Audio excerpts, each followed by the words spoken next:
मैंने मेरे प्रोड्यूसर के ऊपर सेक्सुअल हैरेसमेंट का केस कर दिया था।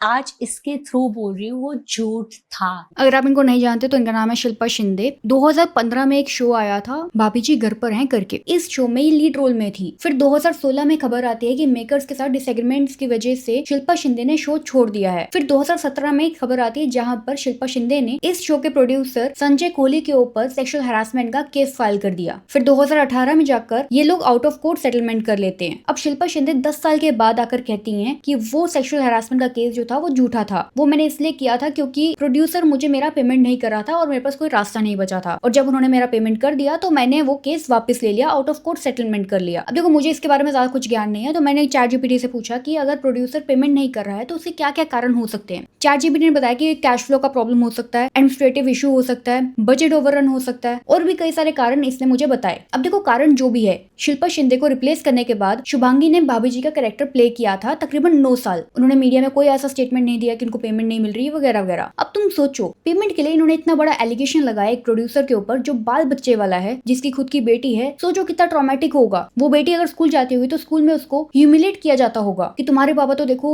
लड़कियों के साथ ऐसा करते हैं। इसके बाद 10 साल के बाद आप क्लैरिफाई कर रहे हो कि वो फेक केस था वगैरह वगैरह करके। जिसके बाद हिना खान सामने आती हैं, वो ट्वीट करती हैं कि मैंने आज तक किसी के मामले में बात नहीं करी, बट ये बहुत ही ज्यादा सेंसिटिव मुद्दा है। आप किसी के ऊपर इतने सीरियस चार्जेस लगा रहे हो और फिर बाद में कह रहे हो कि ये झूठा केस है। ऐसी चीजों की वजह से जो रियल विक्टिम होती हैं उन्हें कभी इंसाफ नहीं मिल पाता है, जो कि सच भी है। इसके बाद बहुत ही शॉकिंग वीडियो आती है शिल्पा शिंदे की तरफ से। जरा ये वीडियो देखो। चलती ट्रेन में मत चढ़िए, आपको चोट लगेगी, है ना।